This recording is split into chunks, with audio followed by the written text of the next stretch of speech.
Hola, hola amigos, ¿qué tal? ¿Cómo están? Bienvenidos aquí al canal de Ponchote y al Ponchote Podcast. Es un gustazo estar con ustedes aquí en este día de hoy, donde vamos a tener un programa muy especial. Saludos a todas las personas que están en este momento, Nena Núñez, Valeria, Jade, gracias a todo el mundo por estar aquí en esta transmisión, donde vamos a hablar de uno de los personajes más importantes en el medio del espectáculo.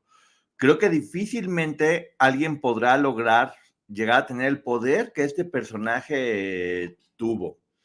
Ya sabemos de quién se está tratando en este momento, es el señor Raúl Velasco, que todos conocimos durante mucho tiempo en Siempre en Domingo. Ya sabíamos que todos los domingos nos sentábamos en la casa y ahí estábamos viendo y siendo testigos de cómo él ejercía su poder, porque era bueno para andar ejerciendo su poder con todas las personas.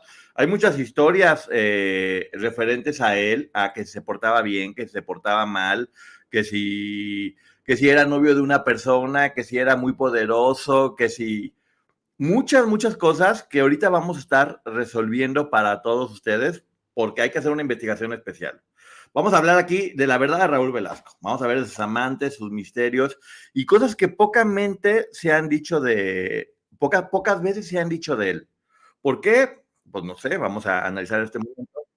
Porque él, siempre en domingo, fíjense nada más, eso fue de las primeras cosas que a mí me sorprendió. Siempre en domingo empezó en 1969. 1969 hasta 1998. Mucho tiempo de poder. Y ya sabemos que ahí o humillaba o ensalzaba a las personas. Hay algo que es bien importante de él. Él sabía todos los secretos de todas las personas importantes de la televisora y de la política y del espectáculo. Sabía quién andaba con quién, de qué lado estaba mascando la iguana, todo lo sabía. Él, bueno, ya sabemos que muere en Acapulco a los 33 años, pero ¿cómo muere? ¿Por qué muere? ¿Cuáles fueron las situaciones? Eso es lo que vamos a estar viendo aquí. Vamos a ver a cuántas personas humilló, quiénes eran las personas que trabajaban con él y hasta dónde estaba. Así que vamos a empezar con todo esto, donde vamos a ir poco a poquito con los pasos de este personaje. Él nace el 24 de abril de 1993 en Celaya, en Guanajuato. Ya sabemos que él era de León y que apoyaba a todo mundo. Tenía una tienda de abarrotes que se llamaba La Violeta, donde él ayudaba y por eso muchas personas en la escuela le decían el Violeto. Y su mamá lo vestía como marinerito. Ya ven que siempre tenía como una imagen un poquito más así como de buenona, así. Pues bueno, su mamá lo vestía de marinerito y por eso le hacían un bullying impresionante. Impresionante. Platican sus compañeros que todo el tiempo le encantaba comer plátano. No sé por qué, pero que le encantaba comer plátano. Ay, cómo le gustaba comer plátano y ordeñaba vacas además. Pero muy trabajador desde chico. Algo que muy pocas personas saben es que él empezó como redactor de noticias de deportes y trabajó 20 años en el Banco Nacional. O sea, trabajaba un poquito para el gobierno. Después también era periodista cuando se vino a Ciudad de México, porque ya saben que todo el mundo de repente nos tenemos que venir a Ciudad de México si queremos estar como en el corazón de lo que es este medio. Se viene a Ciudad de México y acá trabaja en espectáculos, es cuando empiezan espectáculos en el Heraldo y Novedades. A mí me tocó hacer la reseña de su libro Revelaciones, donde él platica cómo era un periodista literal de izquierda, de estos que era como un poquito contra el gobierno y que le gustaba buscar la nota y hablar de lo que nadie hablaba, pero poco a poco se fue acercando al poder. Y en esos tiempos el poder ponía a personajes cercanos a ellos en los medios de comunicación para que los medios de comunicación no se les salieran del huacal. Y eso pasa con Raúl Velasco. Primero entra en Canal 4 y después lo van pasando al Canal 2 con el programa este de Siempre en Domingo que se llamaba México, Magia y Encuentro, para que fuera una de las figuras importantes, fortalecido y poder, sí, ser como el control de la información. Información es poder. Quien tiene dominada la información es poderosísimo, poderosísimo, poderosísimo. Así es que en 1969 inicia Siempre en Domingo con mucho éxito. No sé si se acuerdan ustedes también que tenían muchos programas donde hablaban de ese de México, Magia y Encuentro, que se iban a diferentes estados a platicar de cómo era, o Señorita México, que tenía una embajadora de cada uno de los estados. Pues era la forma que tenía la televisora de poder tener alianzas con los gobernadores de todos los estados. A través del turismo y de yo los promociono y demás, pues en realidad era una buena forma de relaciones públicas que Raúl Velasco hacía, porque solamente Se habla de él como conductor, que sí era, pues era un conductor, que a mucha gente le sorprende, aquí es en gustos, porque era como, no era como tan carismático. De hecho, todo el mundo le tiraba como hate porque no había redes sociales y no me quiero imaginar. Porque sí, era como, hacía unos chistes malísimos, eso sí me acuerdo, unos chistes malísimos, malísimos, malísimos. Y dicen que era muy duro. No lo culpo porque estar lidiando con tantas estrellas, porque a él le tocó lidiar con muchísimas estrellas, tenía que estar, pues tenía que tener mano dura y, yo quiero esto, yo quiero el moño rosa, no, pues se me ponen en su lugar y pongo orden, tenía que estarlo haciendo, pero a mucha gente le causaba curiosidad, como una persona pues, tan chiquito, que no tiene una buena presencia, que no es tan carismático, ¿cómo fue que llegó a tener tanto poder? Creo que la respuesta es bien fácil, sabía callar y sabía obedecer. Supo muy bien cómo irse metiendo, cómo irse haciendo como socio. No representaba una figura como de mucho riesgo, pero eso no significaba que no supiera muy bien cómo irse manejando. Se convirtió en el hombre de confianza de la gente de la televisora, de la política, y se volvió exactamente, era un banco de secretos. Yo quiero llamar que él era como un banco de secretos. Sabía absolutamente todo lo que pasaba y se quedaba callado. Pues entonces, pues hay que darle poder porque también este hombre hablando puede ser bastante, bastante peligroso. Hubo un momento, y todos nos vamos a acordar, donde no había manera de triunfar si no pasabas por Siempre en Domingo. Siempre en Domingo era como este gran emperador del espectáculo que decía, tú si triunfas, tú no.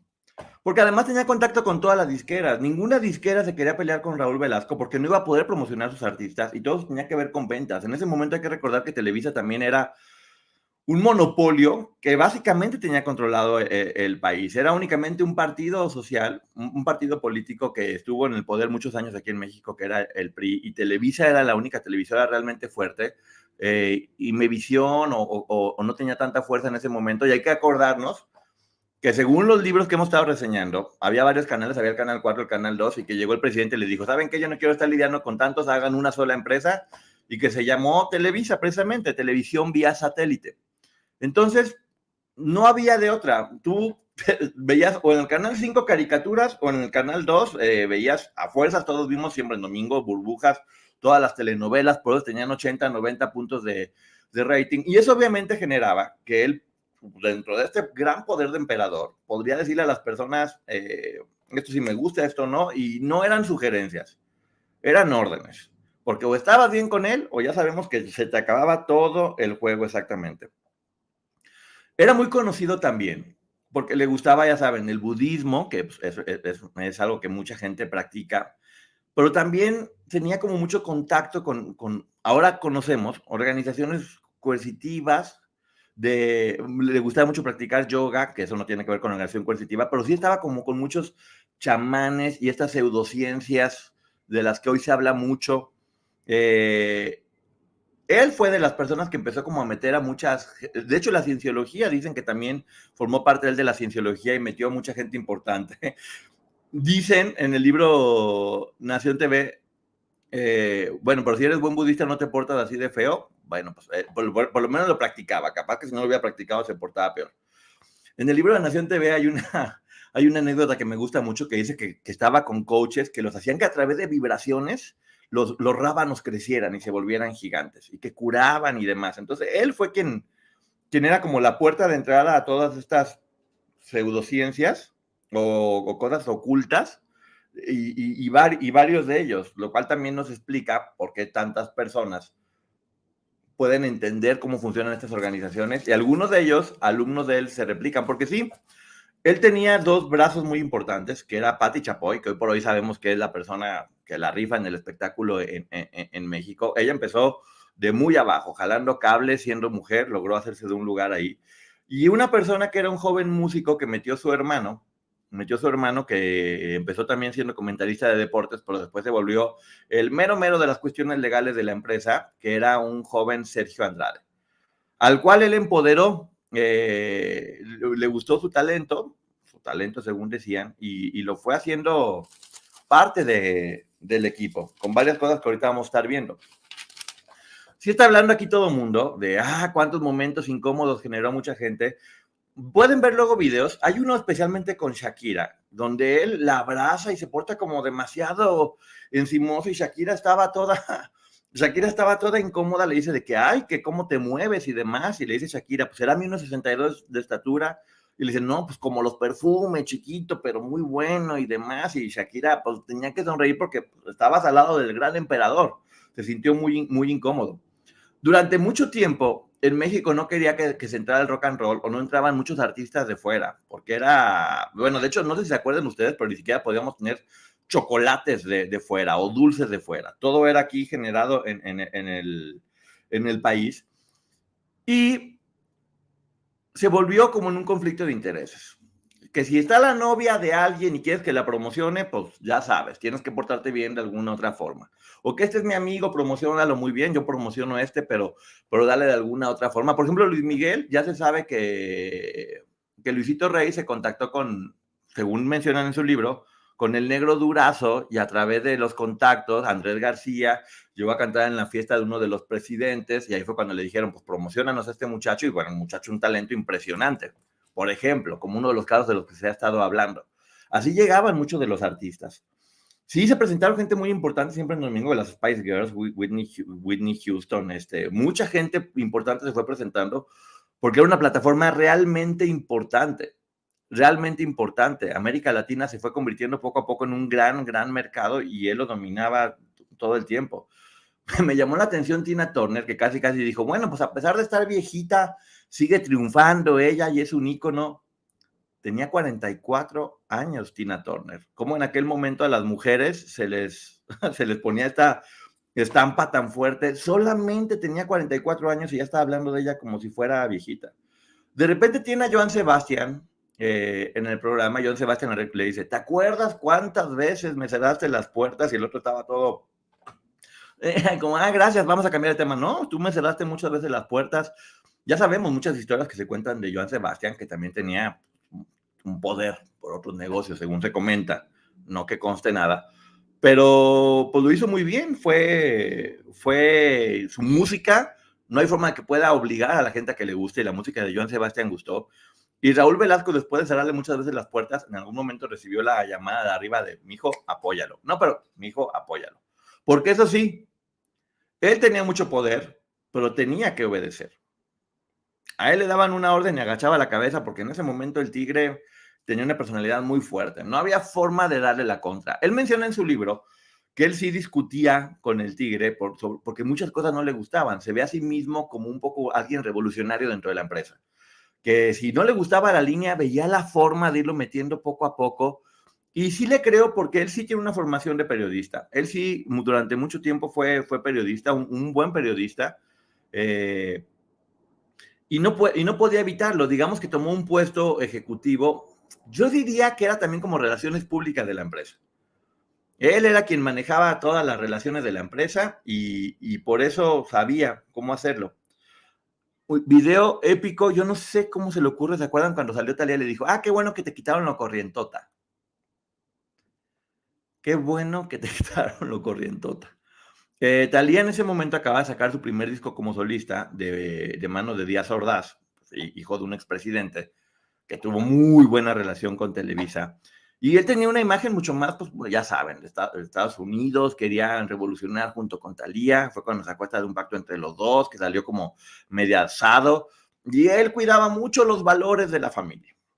O sea, yo estoy cubriendo todo un cochinero, pero los valores de la familia son muy importantes. Que la familia se porte bien y que la familia no tenga acceso a cosas revolucionarias, porque no queremos que la gente se revolucione, no piense, lo que queremos es que la gente esté tranquila, que únicamente que se sienta al televisor y tenerla todo el tiempo escuchando lo que nosotros queremos. Entonces Talía ya después pues, recibió muchas críticas, recibió por allá un regaño y le salió con su imagen esa de puras flores, ¿se acuerdan? Y ahí le dicen, no, pues fuiste muy, fuiste muy corriente, pero ya ahora eres muy fina y demás. También han de haber jalado las orejas de una forma muy, muy fuerte. A Ricardo Montaner llegó la primera vez, que canta muy bien y tiene mucho talento, pues ya saben cómo es él, en tenis, como más sport, y le digo, así no, es una falta de respeto que seas como papá regañando a los hijos. Si no le gustaba cómo ibas vestido, te mandaba a la fregada. Entonces, pues bueno, ya Ricardo Montaner se tuvo que ir con sus tenis porque no lo estaba atendiendo y regresó después porque él decía, tú te vas, pero si le decían de arriba, él se viene porque necesitamos tener buena relación con el gobierno de Venezuela y él es como un embajador de Venezuela, pues no le quedaba de otra. Porque arriba de lo artístico estaban las relaciones políticas, comerciales, empresariales de Televisa. Hubo un cantante que se llamó Zorro, chéquenlo después por acá en los videos de YouTube, que era como un cantante que salió como con patines y con pieles y con zorros, que sí cantaba horrendo, la verdad. Y este hombre se prende y eres una cochinada casi, casi, ¿por qué lo estás haciendo? Y que no vas a triunfar nunca en la vida. El otro nomás hacía cara de azorado.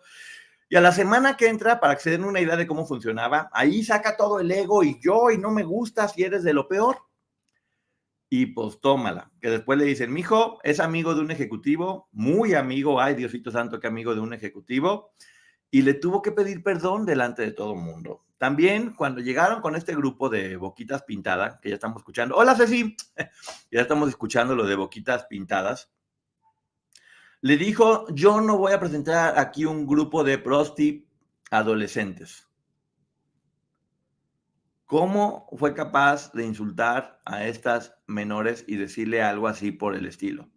O qué conocía también ya de parte de Sergio Andrade, que le dijo ese comentario tan exageradamente fuerte. También a la siguiente semana las tuvo que volver a presentar. Como, yo creo que de ahí fue un poco el rompimiento con Sergio, porque después al final ya no tenían una muy buena relación. Porque él básicamente dijo, pues Sergio fue mi empleado, yo le digo, aquí no quiero este grupo, y Sergio ya estaba manejando en otros niveles, y después le dijeron, pues lo tienes que presentar al grupo. Y tuvo que agachar la cabeza y decir, ay, no, qué bonito grupo, y qué bonitas boquitas, y qué pintadas todas las boquitas. Me encanta la idea de eso. Entonces, que alguien que fuese empleado todo el tiempo, después tuviera poder sobre él, pues obviamente no le encantó. Después de esta relación, sacó un festival que se llama Juguemos a Cantar, que la conductora era Lucerito. Todo mundo sabemos Juguemos a Cantar. Y puso al mando, digamos, en cuestión musical de este festival, a Sergio Andrade. A Sergio Andrade, y este festival fue un éxito. El primer disco que sacaron tuvo millones y millones. Les digo, Lucero era la conductora, ya sabemos la relación que hay entre Sergio y Lucero de obsesión. Y de ahí salieron muchos cantantes, salió Lolita Cortés, salió Thalía, salió Capetillo, bueno, ya sabemos, Lorenzo Antonio, que fue el primero que estuvo haciendo ahí, casi todo el mundo pasó por ahí. Y era parte de tener mucho interés en el mercado infantil, porque cómo les interesaba el mercado infantil y adolescente. Qué ganas de apoyar todo lo infantil, de todas las personas que estaban ahí. En este festival hay muchas historias que creo que merecen un programa especial de todo lo que pasó en este festival de Juguemos a Cantar. Quiénes eran las personas involucradas y todo lo que se movió ahí dentro. Edith Márquez, exactamente. Muchas personas importantes salieron de ahí, pero también muchos compositores. Y Sergio tenía mucho control de eso y tenía acceso a todos estos menores. Hay muchas personas, ya hemos mostrado videos de muchas menores que se relacionan inclusive con él. Pero les digo, no se pierdan un programa especial que va a haber de ese festival, porque hay muchas historias que contar al respecto. Yo me acuerdo únicamente que me encantaba y me sabía todas las canciones, la de Yacicer y el Aja, jajaja, Fey también. Todas esas canciones, ya saben, nos estaban encantando. Dicen por ahí, entre los chismes que hay, ¿se acuerdan de Juanito Farías, de con este viejo caballo de palo? Pues que él dijo, no me gusta la gente morena, vamos a hacer que gane el güerito Lorenzo Antonio, y que le boicoteó la pista para fregarlo.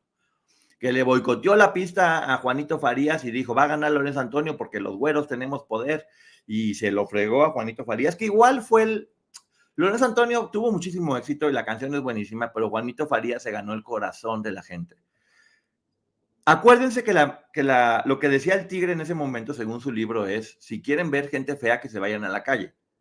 Aquí en Televisa tiene que haber pura gente bonita. Esto tiene que ser aspiracional. Por eso todas las telenovelas eran rubias con ojos impresionantes, pura gente bonita. Todo mundo era bonito en Televisa. El pecado más grande en Televisa no era hacer todas las cosas que ya sabemos que era ser feo. No se podía ser feo en Televisa. Y Moreno, bueno, ya ni para qué les digo. Gaby sí le dijo sus cosas, que espero ahora sí esta semana pueda hacer la reseña del libro de Gaby, que van a ver también cuántas cosas tan interesantes hay por ahí. Y después también sacó el Festival OTI, que el Festival OTI era como una copia de Eurovisión, que ya sabemos que era interesantísimo, cómo todo el mundo hacía la canción inédita y el compositor y los cantantes, y de ahí salió mucha gente también, porque todos estos festivales detrás de ellos se manejaban y se movían muchas cosas. Tiempos mejores de Yuri, yo me acuerdo de esa canción que ganó ahí, y tantas otras, porque la verdad, si hay que decirlo, creo que era un muy buen festival. Es más, de hecho me gustaría que volviera a estar, ¿eh? Era muy padre escuchar las canciones y ver cómo las defendían. Que lo haga Azteca con Exacadémicos podría funcionar, pero bueno. O, por ejemplo, también es que ya no hay programas dominicales, ¿se fijan? Y ya casi los cantantes ya no quieren presentarse en televisión. Entonces era una buena forma de revivir carreras de antes. Valores juveniles también, era otra de las cosas que estaban haciendo. Era como juguemos a cantar para los niños y valores juveniles para la gente más, poquito más adulta o adolescente. Pero bueno, era todo parte del mismo huracán. Después se supo, fíjense el poder de Raúl Velasco, que ahora que acaban de volver a sacar los expedientes secretos de la Agencia de Investigaciones del Gobierno, por decirlo de alguna forma, a una de las personas que tenían vigiladas era Raúl Velasco. Durante 3 décadas estaban escuchando todo lo que él decía y hacía, tenía su teléfono intervenido porque sabían, él sabía quién se acostaba con quién iba con quién, todo sabía él. Entonces el gobierno lo tenía investigado para poder pues, controlar la información. Entre más información tengan las personas, pues más poderosos se vuelven, pero también más peligrosos para otras personas. Y Raúl Velasco, ese era su gran poder. Dicen que se dedicó a promover a familiares y amantes de la gente poderosa todo el tiempo en el programa. Es por eso que se hizo esta idea, que no todo el mundo lo hizo, y hay que decirlo porque es clarísimo. Yo creo que la gran mayoría llegaban ahí por su talento y porque habían trabajado mucho. Pero también daba esta idea de pues, que la única forma de llegar y tener acceso es pues, acostarse con alguien o tener un amigo, tener un amante. O sea, no había forma, había que hacer eso para poder llegar y obedecer, porque era una sola televisora y era una única oportunidad. Es por eso que tanta gente terminó cayendo. No es como ahora, que cualquier persona pues, con redes sociales puede iniciar una carrera o subir tu música. Antes no, o sea, era o eso o nada. Entonces, pues sí, por eso era que de repente, tú no me gustas, ay, me gustas mucho, o me gustas mucho también, y pues si no les caía bien a alguien de arriba o se peleaban con alguien arriba, ya saben cómo les andaba yendo. Algo que no sabíamos, que se acaba de salir ahorita en estas investigaciones que el presidente AMLO mandó a abrir, es que Raúl Velasco tenía muchas amenazas de que le iban a quitar la vida delante de las cámaras, que todo el tiempo estaba custodiado por gente porque tenía seguidos ese tipo de amenazas que podrían ser, por ejemplo, del gobierno, de que tenían miedo para presionarlo de alguna forma u otra. Entonces no fue nada fácil también hacer lo que estaba haciendo Raúl, o en algún momento si pudo haber dicho alguna indiscreción de algún político o algo por el estilo, y pues le estaba tomando fuerte. También dicen que la comunidad gay tenía muchas cosas en contra de él porque era muy homofóbico, lo cual pues, a mucha gente le molestaba, pero también hay muchos rumores que comentan que precisamente él podía haber tenido esta inclinación. De hecho, también algunas personas decían que siempre estuvo enamorado del tigre y que por eso lo obedecía ciegamente y que hacía lo que él decía, pero son únicamente rumores. Son únicamente rumores, de las versiones que se hablan o se manejan, pero al menos públicamente, no solamente él, la línea de la televisora era, eso está muy mal, la homosexualidad es lo peor que puede pasar y hay que condenarlo de cualquier manera. Ya saben que era imposible pensar que se hablara de una relación gay en alguna telenovela, que ahora ya está mucho más abierto. Bueno, de hecho casi que ahora es obligación hablar de eso. Exactamente, pongan su like, dice Ceci. Era casi imposible, pero pues bueno, todo fue evolucionando. Él finalmente seguía las líneas de la televisora. En 1998 se acaba siempre en domingo. Bueno, él sale siempre en domingo porque le iban a hacer un trasplante de hígado, porque había tenido cirrosis. Y deja en su lugar a su hija, Karina Velasco. Pero pues no funciona y bye. Ahora, esa es la versión que se manejó todo el tiempo, que sí es verdad que tuvo el trasplante, pero hay otra versión que ahorita más adelante les voy a decir, de por qué se pudo haber terminado siempre en domingo y cuál fue la verdad detrás de todo esto. Hicieron, ¿se acuerdan? La fiesta de despedida de Raúl Velasco, que vino Gloria Estefan, vino Julio Iglesias, el Puma. La primera vez que Thalía canta con mariachi, le dice amor eterno, y yo te voy a dedicar a esa canción. Me dijiste corrientota, pero igual te voy a cantar porque, pues porque está uno recibiendo órdenes y si lo que nos digan que hagamos tenemos que hacer. Sí, fue una persona que también ayudó a mucha gente, hay que decirlo. Ayudó a muchísimas personas, a muchísimos artistas a tener una carrera fuerte y posicionada, porque en ese momento triunfar en México era triunfar en todo el mundo. Tú lograbas hacerla en México, el Hollywood de Latinoamérica, como se le dice. Les digo, ahora es muy diferente por las redes sociales, pero ahí pues, Televisa era de esas pocas televisoras que se veían en todos lados. Empezaba a verse inclusive en Europa, en todos los países, y sí, hizo las carreras de mucha gente. También aquí hay dos versiones. A él le gustaban mucho las cosas como de apoyar y apoyaba a muchos orfanatos y muchos lugares para menores. En su libro yo lo comenté, porque era muy raro, que él dice que él veía niños de la calle y que los agarraba y que los adoptaba. Pues los niños de la calle no son perritos, debe haber habido procesos para poder adoptar gente y niños de la calle. No puedes nomás decir, ay, pobrecito, vente, te agarro y te adopto.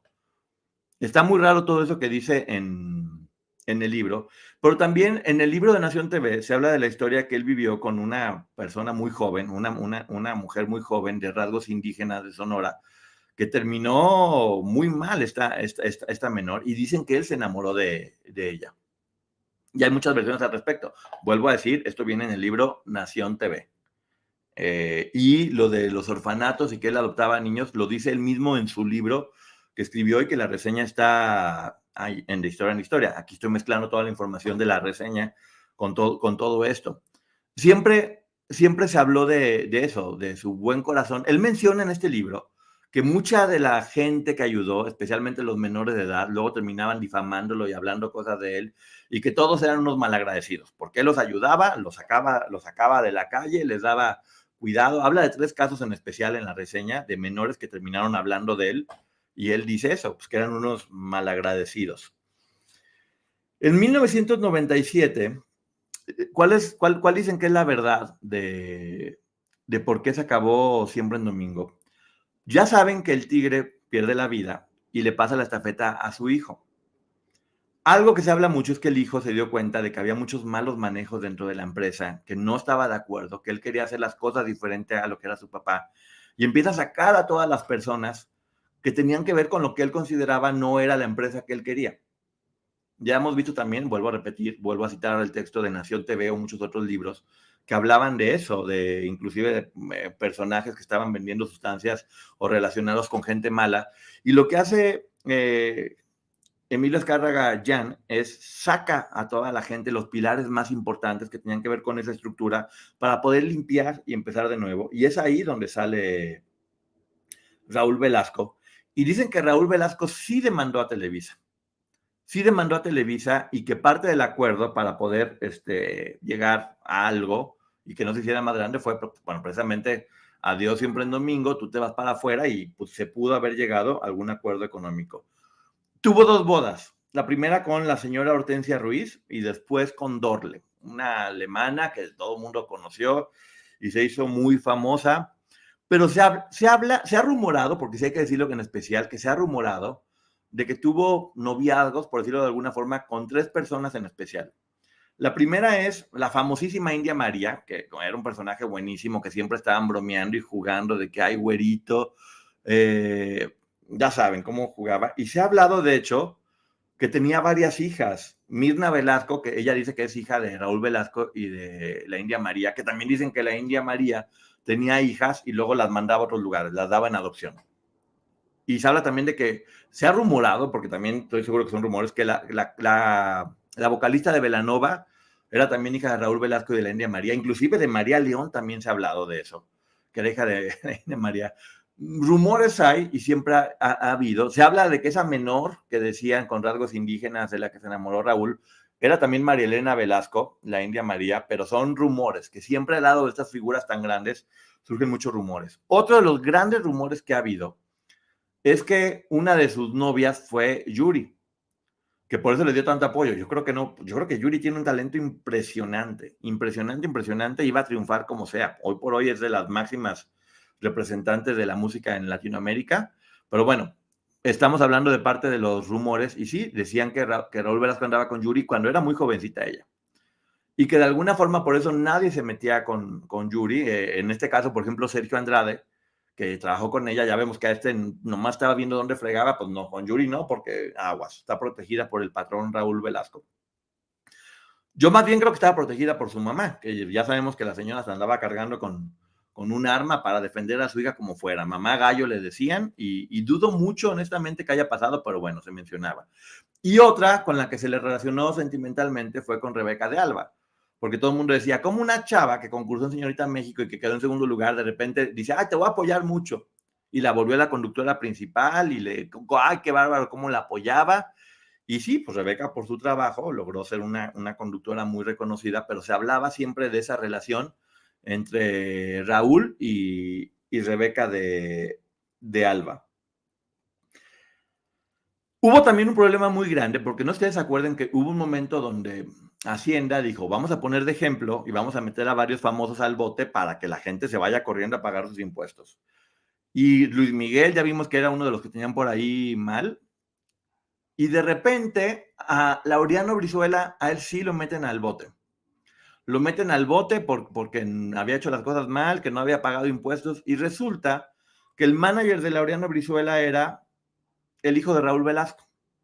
Laureano dijo que todo era responsabilidad del hijo, que le había volado $400,000, ya saben, o sea, se armó el escándalo. Y dicen que gracias a todos los contactos que tenía Raúl Velasco, las buenas relaciones que tenía con el gobierno. A ver, si Jacobo Saludowski tenía un teléfono donde estaba el tigre en un lado y en otro lado el presidente, lo mismo pasaba con Raúl. O sea, él recibía órdenes directas de qué hacer de parte de los meros meros, por lo cual tenía relación con estas personas y dicen que fue él quien limpió todo el asunto para que no siguiera creciendo. Cuando lo sacan de la empresa, ya no, dice él que le daba mucha pena pedir trabajo. Que como después de haber sido la figura más grande de la televisión tenía que volver a pedir trabajo a los 60 y tanto años. Y lo que encontró fue un programa de radio que fracasó rotundamente, hay que decirlo, estaba muy deprimido. Cristal dice que se lo encontró varias veces y que le dijo, no es posible que toda la gente a la que yo apoyé ahora ni siquiera me conteste en el teléfono. Yo creo que sí lo apoya. Por ejemplo, no sé si se acuerdan ustedes que hubo algo de Domingo Azteca, que era con la hija de Raúl Velasco, con Karina Velasco en TV Azteca. Creo que fue la forma de Pati Chapoy en especial, que trabajó mucho tiempo con él, de agradecer a Raúl y apoyarlo pues, a través de su hija, que su hija Karina fue la que se quedó en su lugar cuando cerró Siempre en Domingo y ya no aguantó. La chava no tenía tanta facilidad para conducir, nunca fue tan carismática, no tenía como el peso para poder aguantar un programa tan grande. Tal vez ahorita está haciendo como cosas de yoga, de tantra, de, ya saben, estas cosas que les gustan así como muy de salud espiritual y tántrica, dice, pero no, pues en ese momento tampoco funcionó como estaban esperando y creo que él difícilmente iba a poder volver a tener eso que tuvo, ese poder tan impresionante en la que todo el mundo lo estaba apoyando. Y sacó un libro que se llama Reflexiones para Vivir Mejor, después de Revelaciones, que fue el disco que sacó donde platica un montón de cosas que ya más o menos aquí las estábamos diciendo todas. Pero pues es un libro que obviamente no dijo la verdad, era un libro para quedar bien y, ay, por ahí te cuento algún chismecito, pero pues no, que hubiera contado así toda la verdad de lo que sabía, no es cierto, le hubieran dado cuello, pero hubiera contado así un poquito más la verdad. Pero este libro de Reflexiones para Vivir Mejor, pues ya básicamente era como una introducción, por decirlo de alguna forma, a estas como ciencias ocultas o extrañas, en las cuales él siempre estuvo muy metido. Y dicen que, por ejemplo, Sergio Andrade también estuvo metido en ese tipo de cuestiones. Ahí es cuando pudo haber aprendido cómo funcionaban las organizaciones coercitivas de manera diferente para después aplicarlo. O no solamente él, o sea, varias personas manejaban este tipo de información para hacerlo así. Él pierde la vida por hepatitis, le dio hepatitis C, a partir de ahí ya no pudo, hubo el trasplante, la sangre estuvo muy mal, le hicieron una transfusión sanguínea y perdió la vida en su casa en Acapulco, Guerrero. Dicen que muy triste y muy deprimido y sí un poco humillado. Aquí es donde la gente puede decir, bueno, pues es karma, es lo que este señor se merecía. Pero yo creo que no nos constan muchas cosas, pero sí hay mucha información de gente que dice que era muy... Hay mucha gente que habla de él como una persona muy sangrón y prepotente, pero hay mucha gente que habla de él como un gran maestro, como una persona que les enseñó mucho y que hizo carreras. Cuando monetizas no te dejan poner música. Ah, Chatarrero, ¿cómo estás? Saludos desde Dallas, saludos a todo el mundo que está aquí, los ando viendo. Dice que es de León y que nació en el 93. No, hombre, que no nació en León. ¿Y cómo nació en 93? Ya les dije la información. Nació en el 33. En 1933 nació en León, Guanajuato. Sí fue un buen periodista, hay que decirlo. Sí fue un buen periodista. Y yo creo que en ese tiempo en las empresas, que había como dos grandes, que era Jacobo Saludowski y Raúl Velasco. De hecho, dicen que el Tigre una vez estaba en Estados Unidos y les dijo, miren, vamos a hacer una prueba de popularidad. Tú camina por esa calle y tú camina por la otra a ver a quién le piden más autógrafos. Y ganó en Celaya, Guanajuato. Ah, ok, sí, perdón, Celaya, Guanajuato. Toda la razón. En Celaya. Gracias, porque tengo aquí mis coaches que me están recordando. Y ganó Raúl Velasco. Raúl Velasco fue más poderoso que Jacobo Saludowski, pero no podían funcionar de otra forma, ni modo que se pusieran rebeldes con quién o para qué. Tenían que obedecer y tenían que ir. Creo que Pati Chapoy en alguna ocasión nos dijo que ella sabe más por lo que calla que por lo que habla, y creo que sí. Creo que gran parte de lo que los hizo llegar hasta arriba fue que supieron callar y supieron manejarse en un medio lleno de tiburones, donde no únicamente era el entretenimiento, estaba ligado, ya sabemos, con la política y también con estos personajes malosos, que siempre estaban ahí metiendo la mano y querían pues meter el poder y apoyar a la gente y tener acceso a todas estas chicas, como vimos en el libro de Emma y las señoras de Anabel Hernández. Muy duro y muy fuerte. Imagínense ustedes para que el gobierno tuviera que tenerlo vigilado. Lo importante que pudo haber llegado a ser este señor. Sí, tal vez no tenía mucha personalidad y no tenía mucho carisma, pero pues en ese momento podían haber puesto ahí a lo que quisieran. Pudieron haber puesto a una palmera y la palmera hubiera tenido éxito. Entonces, se logró lo que quería. Sí es podcast, pero en este momento ya puedo empezar a platicar con ustedes porque ya terminé la información. Entonces ya la gente que esté escuchando el podcast sabe si quiere quedar a escuchar todo eso que estamos platicando ahorita o si ya hasta aquí llegó la información. Les estoy avisando respecto a lo que tiene que ver con Raúl Velasco. Entonces, gracias a todo el mundo que está aquí en este momento. Voy a procurar hacer también programitas así informativos a las 4 de la tarde para poder tener más material exclusivo para el podcast, que no tenga también que ver necesariamente, aunque siempre se relaciona todo, con lo que tiene que ver con, pues ya saben, con el clan de Andrade y con toda esta información que de repente es muy fuerte y muy dura, pero hay muchos personajes de los que de repente hablamos y es importante saber y conocer sus contextos. Entonces, oigan, muchas gracias por el programa de ayer, estuvo muy bueno, el debate sobre el amor, me gustó mucho platicar con ustedes, la reseña de este libro, El arte de amar, de Eric Fromm, que muy buenos debates se armaron ayer, chéquenlo aquí en el canal de YouTube. Y sí, en Chile tienen diferencia horaria, pues bueno, mira, aquí igual este horario queda un poquito más práctico para todo mundo. Raúl fue testigo de muchas cosas. O sea, se me hace difícil pensar que, por ejemplo, todo lo que pasó con Sergio no se hubiera dado cuenta, pero él sí le llamó la atención. Y le dijo, yo aquí no quiero tener tu desmadrito, casi. Pero después recibió la orden de arriba de que, pues que sí, que lo tenía que tener. Y ya vimos que después, pues bueno, obviamente Gloria se presentó ahí, Raquel, él les dio el espaldarazo. El gran despegue de Gloria fue cuando se presentó en Siempre en Domingo. Y fue rebelde inclusive con Raúl Velasco y le quitó los lentes, que el Tigre se enojó, pero que después tuvo que regresar por el éxito, porque finalmente era un negocio. Era un negocio que él tenía que estar haciendo. Sí, era millonario, obviamente. La cantidad de dinero ganó. Yo hice mi tesis con ese tema, gran libro. Ah, mira, muy bien, Adriana. Raúl se llevó muchos secretos, sí, obviamente se llevó muchos secretos. Ahora, en aquel tiempo pasaban muchas cosas que se normalizaban, pero que no eran normales. Estando ahí, se terminó siendo como, ok, pues pasa esto y ya no sucede nada. Lo hemos visto con lo de Sasha, con Luis de Llano, que ella decía, bueno, ¿cómo tanta gente vio y nadie dijo nada? Ahora varias de las chicas de lo de, en el caso Andrade, dicen, oye, tanta gente nos vio, ¿por qué nadie hizo nada? Lo dice inclusive Raquel en el podcast también.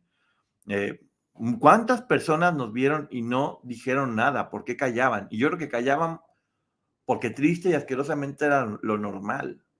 Sucedía mucho. Hay muchas historias de actrices menores y actores también, ¿eh? Porque esto no fue algo que únicamente pasó con mujeres, pasaba con mujeres y con hombres, desde muy jóvenes. Desde muy, muy jóvenes sucedía. Yo fui a Valores Juveniles y mi experiencia con ese señor fue horrible. ¿Qué pasó, Mariana? Luego nos platicas. Y sí, estamos viendo de nueva cuenta, merece un programa especial lo del festival Juguemos a Cantar. Porque imagínense nada más poner de encargado a Sergio Andrade en un festival con menores. Pues era como poner a un lobo a cuidar a los borreguitos. No había forma de que no pasaran ahí muchas cosas. Hay muchos videos que ustedes mandan de muchas personas que no nos acordamos de ese festival. Una niñita que perdió la vida en un accidente de coche que se relacionó con una historia que había con Sergio, muy triste.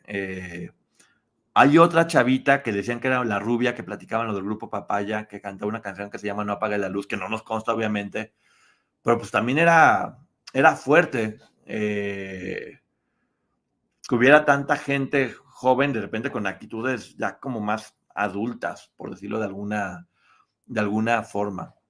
Es muy complicado al día de hoy, la gente ve cosas y callan. Sí, porque vuelvo a repetir esta frase que todo el tiempo se ha hablado, el mundo se va a acabar no por la gente mala, sino por la gente buena que ve y no hace nada. Sí, yo les prometo que vamos a hacer ese programa especial del Festival Juguemos a Cantar y todo lo que hubo detrás de ese festival. Ahora, él no conoció a Sergio siendo la cosa que después se convirtió, lo conoció desde muy, muy joven, sus inicios fueron con él. Entonces digamos que Sergio se fue corrompiendo, se fue haciendo como se fue haciendo, paralelamente a estar trabajando con el señor dentro de la empresa. En Venezuela había un equivalente llamado Sábado Sensacional y hacían transmisión conjunta con Siempre en Domingo. Sí, me acuerdo, Sábado Sensacional. Bueno, ya estoy sacando aquí el cobre de la edad, pero pues es verdad. Sí sucedía de esa forma. Esta investigación nos ayuda a ver un poquito más el contexto sobre todos los temas de los que hemos estado hablando, porque sí, es muy importante que entendamos cómo funcionaba y cómo cuando dicen, ¿por qué no hablaba una persona a otra? Porque era ponerte contra todo, era un monopolio, la televisora, el partido político, todos unidos. Denunciar era casi imposible. Hoy por hoy la gente tiene más opciones, sobre todo con las redes sociales. Claudia Córdoba era un poco clara, rubia. Claudia Córdoba, claro que sí. ¿Qué pasó con Claudia Córdoba? Sí me acuerdo de Claudia Córdoba, muy guapa y como muy inteligente y muy buena para hacer los programas. Ella la acaba de entrevistar, creo que hace poquito, María Patricia Castañeda. Gracias, Ciencia con Alma. Un beso, dice, no hay que normalizar la violencia contra menores. Obvio no. La violencia de ningún tipo. Ya, por eso es importante que hagamos este tipo de programas para poder tener información respecto a todo lo que está pasando. La regañó súper feo en un programa. Fíjate que no me acordaba de eso, ¿eh? Pero hay muchas personas que lo comentan. El Coque Muñiz, un día que le dijo, no puedes cantar con playback, aquí tienes que cantar en vivo. Pues no creo que Coque Muñiz llegara y, oye, Coque Muñiz canta, todo el mundo lo sabemos. Él canta y canta bien. No es una persona, pues no era lo de lo comía para acabar pronto. Pero a Coque Muñiz lo expuso así de, ¿tú por qué estás cantando con playback? Aquí no va a haber privilegios. Y el otro pobre, nomás le temblaban los cachetes al pobre muchacho. Cuando muchísima gente cantaba con playback. Yo no sé si por ahí estaba enojado con otra persona o qué fue lo que sucedió, pero fue Matilde Obregón. Sí, Matilde Obregón acaba de entrevistar a Claudia Córdoba. Tienes razón. No era, una vez le preguntaron al Tigre Azcárraga que por qué no se lanzaba como presidente de la República y él dijo que porque él prefería ser el vicepresidente vitalicio. Y sí es verdad, el poder era impresionante, podían construir o destruir lo que les diera la gana. Entonces, sí, para que se pudiera generar todo esto de lo que hemos estado hablando, pues tuvo que haber las condiciones propicias, por decirlo de alguna forma. Y esto fue las condiciones propicias para que de aquí, con todo este entorno que estamos platicando, pudieran germinar estas horrorosas plantas de las que se está hablando. Pero bueno, hasta aquí llegamos en este programa de especial del día de hoy y nos vemos hoy a las 11 de la noche en vivo. No les voy a decir de qué vamos a platicar, pero va a estar muy interesante, va a estar muy interesante, vamos a poder platicar.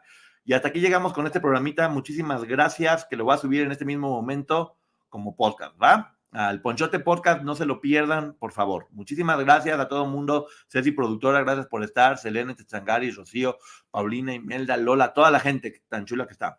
Muchas gracias, se les quiere. Bye.